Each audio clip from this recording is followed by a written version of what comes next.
Welcome! In this session, we will explore the problem minimize Hamming distance after swap operations. This is a fascinating problem that combines graph theory and optimization. We'll walk through the problem statement, discuss various approaches, and analyze their complexities. Let's dive in. In this problem, we are given two integer arrays, source and target, both having the same length n. Additionally, there is a 2D integer array called allowed swaps, where each element is a pair, a, b.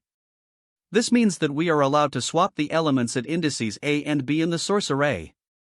The goal is to minimize the Hamming distance between source and target. Now, the Hamming distance is defined as the number of positions where the corresponding elements in the two arrays differ. For example, if source, I, is not equal to target, I, at a given index I, it contributes to the Hamming distance. Our task is to figure out the minimum possible Hamming distance after making any number of swaps in source using the operations specified in allowed swaps. The input includes the two arrays and the list of allowed swaps, and we need to return a single integer representing the minimum Hamming distance. The output of this problem is a single integer, which represents the minimum Hamming distance between source and target after performing any number of swaps allowed by the allowed swaps array. Let's look at an example to understand this better. Suppose we have source as 1, 2, 3, 4, target as 2, 1, 4, 5, and allowed swaps as 0, 1, 2, 3. Initially, the source array is 1, 2, 3, 4, and we want to transform it to be as close as possible to target while minimizing the Hamming distance. We'll achieve this by using the given swaps strategically to align the elements of source with target. The output for this example, as we'll see, is 1, indicating that only one mismatch remains after performing the optimal swaps. To understand how the output of 1 is achieved in the first example, let's break it down step by step. Using the allowed swap 0, 1, we can swap source 0 and source 1. This changes source to 2, 1, 3, 4. Next, we use the allowed swap 2, 3 to swap source 2 and source 3, resulting in the array 2, 1, 4, 3. Now, comparing this modified source with the target array 2, 1, 4, 5, we observe that only the last element differs. This gives us a Hamming distance of 1. Let's consider another example. If source is 1, 2, 3, 4, target is 1, 3, 2, 4, and allowed swaps is empty, no swaps can be performed. The Hamming distance is determined solely by comparing the two arrays directly. In this case, the differences occur at indices 1 and 2, so the output is 2. Now, let's look at a third example to explore how we can minimize the Hamming distance further when multiple swaps are allowed. Suppose source is 5, 1, 2, 4, 3, target is 1, 5, 4, 2, 3, and allowed swaps is 0, 1, 1, 2, 2, 3. Here, the allowed swaps create a chain, enabling us to move elements within a connected group to match their positions in target. By using these swaps, we can transform source into 1, 5, 4, 2, 3, which is identical to target. Since there are no mismatches, the Hamming distance is 0. This demonstrates how strategic swaps can completely eliminate differences when the indices are sufficiently connected through the allowed swaps. Finally, let's review the problem's constraints and edge cases. The length of the arrays, n, can go up to 100,000, so our solution needs to be efficient. The values in source and target range between 1 and 100,000.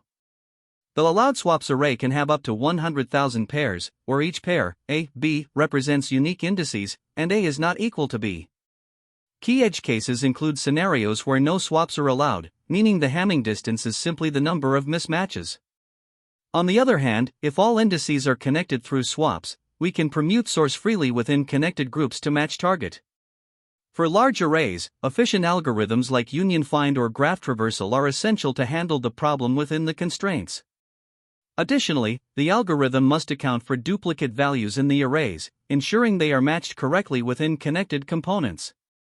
These considerations are crucial for tackling the problem effectively. To approach this problem, we first consider the brute force method. This involves examining all possible swaps that can be made based on the allowed swaps array. After performing every valid permutation of swaps, we would then calculate the Hamming distance between the source and target arrays. While this approach is straightforward conceptually, it quickly becomes computationally expensive as the number of allowed swaps increases. In the worst-case scenario, the complexity can grow to O(n), which is impractical for large inputs. A significantly more efficient strategy is to use the union find algorithm, also known as disjoint set union. This takes advantage of the fact that the allowed swaps form connected components within the indices. Essentially, for any group of indices that are connected, we can rearrange the corresponding elements in source freely. By leveraging union find, we dynamically group these indices. Once we've identified the connected components, we can compare the frequency of elements in source and target within each component to compute the minimum Hamming distance. The key steps in this approach include using union find to group indices, gathering values for each component, and comparing their frequencies to determine mismatches. This union find approach significantly improves efficiency, reducing the computational complexity to O(n) plus m, where n is the size of the arrays and m is the number of allowed swaps. Another valid method is to treat the indices as nodes in a graph, with edges defined by allowed swaps. Using graph traversal techniques like BFS or DFS, we can identify connected components and then proceed in a similar way to the union find strategy. This graph-based method is also efficient, with the same time complexity of O(n) plus m. However, it requires additional bookkeeping, such as tracking visited nodes, and in practice, it may be slightly less efficient compared to union find. Ultimately, we chose the union find approach because of its simplicity, efficiency, and suitability for solving connectivity problems. Union find is particularly effective here due to its near constant time operations for union and find when using path compression and union by rank. This makes it the optimal choice for grouping connected indices dynamically without the recursive overhead of graph-based methods. The key insight driving this solution is that within any connected component, we can perform unrestricted swaps, allowing us to rearrange source to match target as closely as possible. This reduces the problem to smaller, localized subproblems where alignment is performed within each component. Using frequency counts for values in source and target within a component further optimizes the process, as it eliminates the need for explicit swaps and minimizes redundant computations. When comparing union find and graph-based methods, both are asymptotically similar with O(n) plus m complexity, but union find is generally faster in practice due to its near constant time operations and simpler implementation. Compared to the brute force method, union find avoids the combinatorial explosion of trying all possible swaps, making it far more suitable for large inputs. In terms of overall complexity, the union find approach has a time complexity of O(n) plus m, where n is the size of the arrays and m is the number of allowed swaps, and a space complexity of O(n), which is used for maintaining the union find data structure and the frequency arrays. This balance of efficiency and simplicity makes union find the ideal strategy for this problem. To tackle this problem, we aim to minimize the Hamming distance between two arrays, source and target. The Hamming distance measures how many positions differ between these two arrays. Our allowed operation is to swap elements in source according to a list of allowed swaps, where each swap is represented as a pair of indices. A naive brute force solution would involve generating all possible permutations of source by applying all valid swaps, then calculating the Hamming distance for each permutation. However, this approach is computationally impractical for large inputs due to its factorial time complexity. Instead, we can optimize by noticing that the allowed swaps define a graph structure. Specifically, the indices of source become nodes, and the swaps create edges between them. This allows us to group indices into connected components, where elements within the same group can be rearranged freely to potentially reduce mismatches with target. Now, let's break the optimized approach into clear steps. First, we represent the indices of source as nodes in a graph, and each pair in allowed swaps becomes an edge connecting two nodes. Next, we identify the connected components in this graph, which are groups of indices that can influence each other through swaps. This can be achieved using algorithms like union find or depth-first search. Once we have these connected components, we group the elements of source and target based on these components. Within each connected component, we sort the elements of source and target. Sorting ensures that we can match elements optimally to minimize mismatches. Finally, we compare the sorted groups for each component, counting the mismatches to calculate the Hamming distance. Summing these mismatches across all components gives us the final result. The key insight here is that modeling the problem as a graph allows us to focus only on the groups of indices that can affect each other, making the solution efficient. An important detail in this approach is the efficiency of union find, which is used to construct the connected components. Union find operations, such as finding the root of a node or merging two sets, are very fast, with near constant time complexity for practical input sizes. Regarding data structures, we use an adjacency list to represent the graph, union find to group indices, and arrays to store the elements of source and target for each connected component. The computational complexity of this algorithm is also worth highlighting. Constructing the graph from allowed swaps takes linear time, and the number of swaps, O(e). Union find operations over the indices are efficient, with a complexity of O(n log n, where log (n) is the inverse Ackermann function, which grows extremely slowly. Sorting the elements within each connected component has a complexity of O(c k log k, where c is the number of components, and k is the average size of a component. Overall, the algorithm runs in approximately O(n log n for practical input sizes. It also handles edge cases, such as when no swaps are allowed, when all indices are connected, or when the graph consists of completely isolated groups of indices. To implement this approach, we start by constructing the graph from the allowed swaps. Each swap pair adds an edge between two indices in the graph, which is represented as an adjacency list. Next, we use union find to determine the connected components.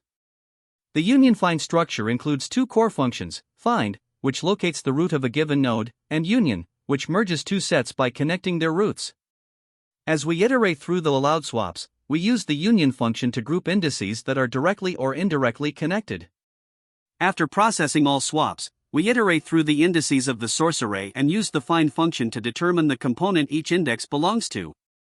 These indices are grouped together in a dictionary where the keys represent the component roots and the values are lists of indices belonging to those components. Once the connected components are identified, we focus on minimizing the Hamming distance within each component. For every component, we extract the elements of source and target corresponding to the indices in that component. These elements are then sorted separately. Sorting ensures that the elements can be paired optimally, minimizing mismatches. Finally, we compare the sorted source and target arrays within each component and count mismatched elements. Each mismatch contributes to the overall Hamming distance. Summing these mismatches across all components gives us the final result. This implementation is both efficient and robust, handling various scenarios such as completely disconnected or fully connected indices. By leveraging graph-based grouping and sorting, we achieve a solution that significantly outperforms the brute force approach for large inputs. Here, we begin by importing the necessary modules, default dict and counter, which will help us group connected components and count element frequencies efficiently. Inside the solution class, we define the minimum Hamming distance function that takes three inputs: source, target, and allowed swaps. To solve this problem, we use a union find data structure, which helps us group indices that can be swapped with each other. The find function is implemented with path compression to efficiently determine the root of a given node, and the union function merges two groups by connecting their roots. We initialize the parent array such that each index is its own parent initially, representing separate groups. Then, for each pair of indices in allowed swaps, we call the union function to group indices that can be swapped directly or indirectly. After processing all swaps, we use a dictionary called components to group indices by their connected components, where the root of each group serves as the key in the dictionary. Now that we have grouped the indices by their connected components, we can calculate the minimized Hamming distance. We initialize Hamming distance to 0 and iterate over each group of indices in the components dictionary. For each group, we use the counter class to count the occurrences of values in the source and target arrays for the indices in that group. This allows us to compare the two distributions and calculate the mismatches. For each value in the target array, we add the difference between its count in target and its count in source to the Hamming distance, ensuring that we don't subtract more than we should by using the max function. This approach effectively accounts for the swaps we are allowed to make within each connected component. Finally, the minimized Hamming distance is returned as the result. Here, we begin our implementation of the solution in Java. The main method, minimum Hamming distance, takes three inputs: the source array, the target array, and a list of allowed swaps. The first step is to set up a union-find structure to manage connected components. We define a parent array, where each element initially points to itself, indicating that every element starts as its own parent. Next, we define the find function, which uses path compression to optimize the process of finding the root parent of an element. This ensures that future lookups are faster by directly linking nodes to their root parent. Additionally, we define the union function, which merges two sets by connecting their root nodes.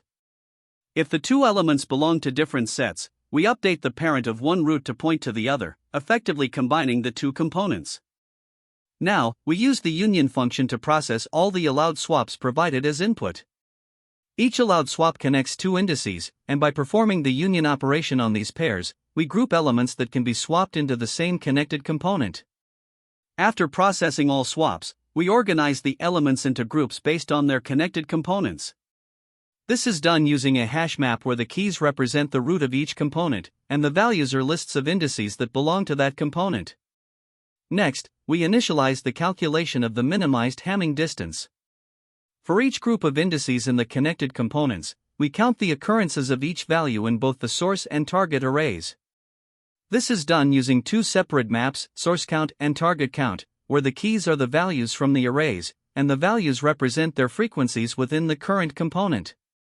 Finally, we calculate the mismatches for each connected component to determine the Hamming distance. For each value in the target count map, we check how many times it appears in the target array and compare it to its frequency in the source count map. If there are more occurrences in the target array than in the source array, the difference contributes to the Hamming distance. This ensures that only unmatched values are counted. We sum up these differences for all components to get the total minimized Hamming distance. The method then returns this calculated distance as the result. This approach effectively leverages the union-find structure to group swappable elements, ensuring we minimize mismatches while adhering to the constraints of the allowed swaps. In this problem, we are tasked with minimizing the Hamming distance between two arrays, source and target. The Hamming distance is defined as the number of indices where the values in the two arrays differ. To achieve this, we are allowed to perform index swaps based on the given allowed swaps list, which specifies pairs of indices that can be swapped with each other. For example, if source is 1, 2, 3, 4, and target is 2, 1, 4, 5, and the allowed swaps are 0, 1, 2, 3, we can use these swaps to strategically reorder elements in source. Initially, we set up a union-find data structure to manage connectivity between indices. Each index starts as its own parent, represented by the parent array 0, 1, 2, 3. The first step is to process the allowed swaps list. For the pair 0, 1, we unite the indices 0 and 1, and 4, 2, 3, we unite the indices 2 and 3, creating groups of connected indices. To process the swap 0, 1, we check the roots of indices 0 and 1. Initially, the root of 0 is 0, and the root of 1 is 1.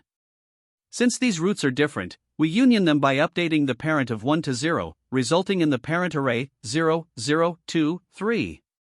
Similarly, for the swap 2, 3, the root of 2 is 2, and the root of 3 is 3. We union these indices, updating the parent of 3 to 2, which produces the parent array 0, 0, 2, 2. After processing all swaps, we apply path compression to ensure that all indices in the same connected component point to the same root. This yields the final parent array 0, 0, 2, 2. From this, we identify the connected components 0, 0, 1, 2, 2, 3. With these groups, we compare the values in source and target within each component. For the component 0, 1, the values in source are 1, 1, 2, 1, and in target, they are 2, 1, 1, 1. These match perfectly, so the Hamming distance for this component is 0. For the component 2, 3, the values in source are 3, 1, 4, 1, and in target, they are 4, 1, 5, 1. In the component 2, 3, we notice a mismatch, the value 5 in target is not present in source. This results in a Hamming distance of 1 for this component.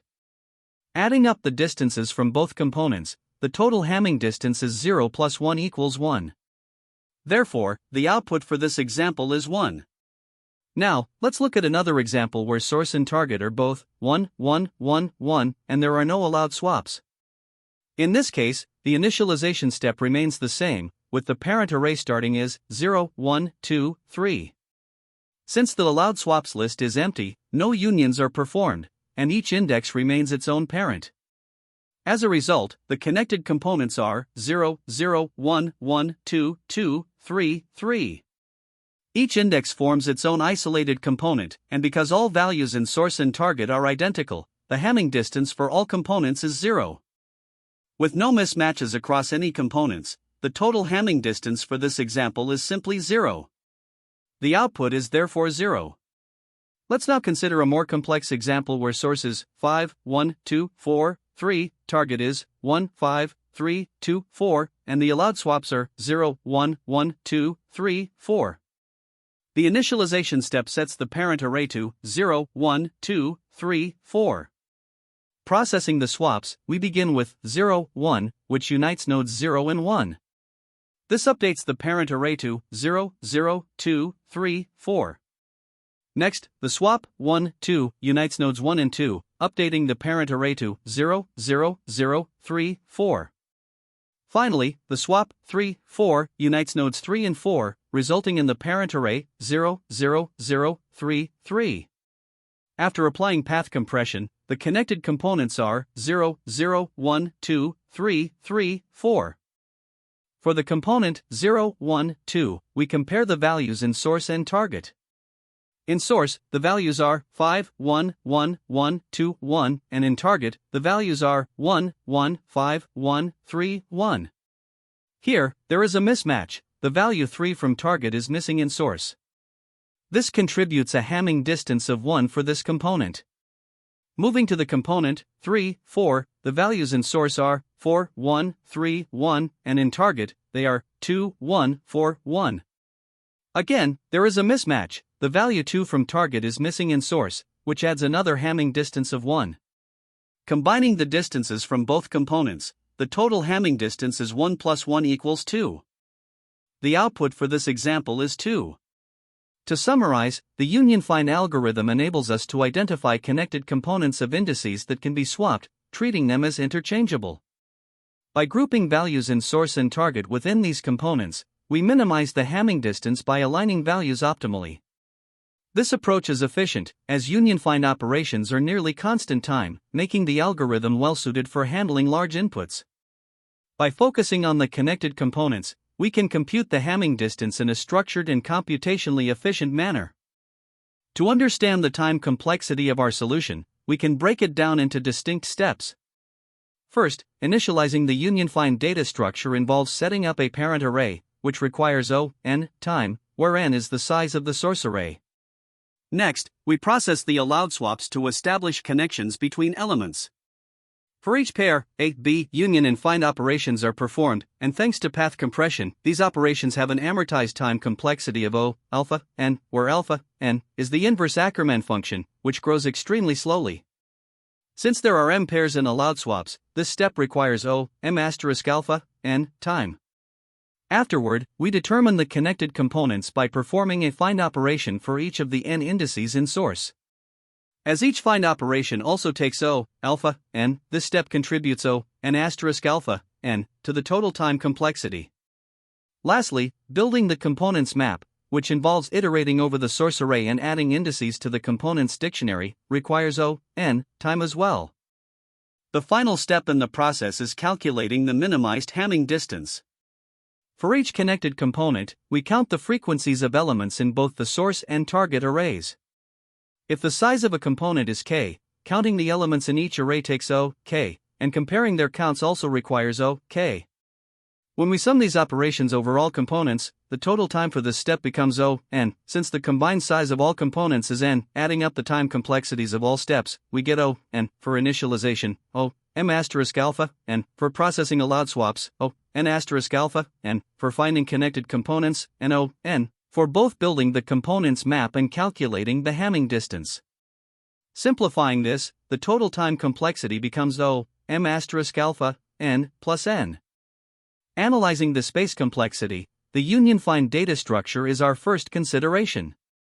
The parent array, which stores the parent of each element, requires O(n) space. Next, the components dictionary is used to store the indices of connected components. In the worst-case scenario, where all elements are in disjoint components, the storage required is proportional to the size of the source array, which is also O(n). Additionally, during the calculation of the minimized Hamming distance, we use two counter objects to store the frequencies of elements in the source and target arrays for each connected component. The space needed for these counters is proportional to the number of distinct elements in the component, which is bounded by OK, where K is the size of the component. Summing over all components, the total space for these counters is O(n) in the worst case. Therefore, the overall space complexity is O(n), dominated by the parent array, components dictionary, and the counters. To appreciate the efficiency of the union-find approach, consider the alternative, a brute force method. This would involve generating all possible permutations of source based on the allowed swaps and comparing each permutation with target.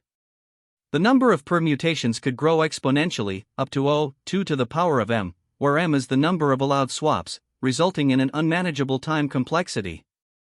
In contrast, our solution leverages connected components to minimize redundant computations. By focusing only on the elements within the same connected components, we avoid the exponential blowup and achieve O(m*alpha n plus n time complexity, which is almost linear for practical input sizes due to the extremely slow growth of alpha n. Looking at specific cases, the best-case scenario occurs when all elements are already in their correct positions, resulting in fewer computations during the Hamming distance calculation, though the asymptotic complexity remains the same. The worst case arises when all elements belong to separate components and there are many mismatches, but the time complexity still holds steady. On average, the performance depends on the structure of allowed swaps and the number of components, but the asymptotic complexity remains unaffected. In conclusion, this solution strikes a balance between time and space complexity, making it highly efficient and scalable for large inputs. By using the union-find algorithm, we reduce the problem to manageable connected components, enabling us to solve it in nearly linear time. This efficiency makes it well-suited for competitive programming and real-world scenarios where performance is critical. Compared to the brute force approach, which quickly becomes infeasible for large inputs, the union-find method ensures that the problem is tackled in an optimal and systematic way. This combination of efficiency, scalability, and clarity underscores the strength of the approach we've detailed. When solving this problem, there are several common mistakes to watch out for. First, ignoring edge cases can lead to issues. For example, you might overlook scenarios with empty arrays, single-element arrays, or cases where no swaps are allowed. These inputs are often straightforward to handle, but neglecting them can result in runtime errors or incorrect outputs. Another frequent mistake is overusing brute force techniques, such as iterating through all possible swap permutations without considering optimization. While this might work for small input sizes, it will fail for larger constraints, like when the array size exceeds 10,000, due to inefficiency. Additionally, it's important to construct the graph correctly. Since the allowed swaps are defined as an undirected graph, misinterpreting them as directed edges can lead to invalid connected components and, ultimately, incorrect results. Another common pitfall is mismatched frequencies. You might compare the source and target arrays and confirm that their sets of elements match, but if the frequencies of the elements within connected components don't align, your solution will be invalid. Frequency mismatches are subtle but crucial to address. Furthermore, skipping union-find optimizations, like path compression or union by rank, can severely impact performance. Although a basic union-find implementation might work, it can lead to higher time complexity for larger inputs. Optimizing this step is essential to ensure your solution scales efficiently. One of the key insights for this problem is understanding how graph connectivity helps reduce the search space. Grouping elements into connected components is a crucial part of the solution. Interviewers often explore follow-up questions, such as how the approach changes if swaps are restricted based on a certain cost. This variation transforms the problem into one involving weighted graphs, adding complexity. To optimize your solution, union-find with path compression and union by rank remains the most efficient approach for identifying connected components. More broadly, this problem belongs to a common pattern where constraints on rearrangement or swaps can often be reduced to graph traversal or component analysis. Recognizing this pattern can help you approach similar problems with confidence. There are several related problems that use similar concepts. For instance, LeetCode 721, Accounts Merge, applies a graph-based approach with union find to group connected components. LeetCode 547, Number of Provinces, is another example where the goal is to find connected components in an undirected graph. LeetCode 1202, Smallest String with Swaps, focuses on rearranging a string to its lexicographically smallest form using allowed swaps, once again leveraging connected components. Lastly, LeetCode 399, Evaluate Division, involves a graph with weighted edges and highlights the versatility of graph-based techniques. As for alternative approaches, you could use DFS or BFS to identify connected components instead of union find. While these methods may be simpler to implement, they are typically less efficient for sparse graphs. Another option is a sorting-based approach, where elements within each connected component are sorted to minimize differences between source and target. This method is efficient, but its success depends entirely on accurately identifying the connected components. Another effective approach involves frequency matching. By using hash maps, you can track the frequency of elements within each connected component and compare them directly. This method simplifies the comparison logic and reduces the likelihood of errors. However, it does come with a trade-off: additional space overhead. While this might not be an issue for smaller inputs, it's something to consider when working with larger datasets. Overall, balancing efficiency and simplicity is key when deciding how to implement your solution. Thank you for joining this session. To summarize, we tackled the problem using graph-connected components and the union-find data structure, achieving efficient time and space complexity. Key takeaways include the importance of graph theory and optimization techniques in solving such problems. Keep practicing, and stay tuned for more tutorials. That's the end of this tutorial. I hope you found this explanation helpful for understanding the solution to this LeetCode problem. If you enjoyed this content, please consider subscribing to the channel for more coding tutorials and solutions. Feel free to leave a like if this video helped you, and don't hesitate to comment with any questions you might have. Thanks for watching, and happy coding!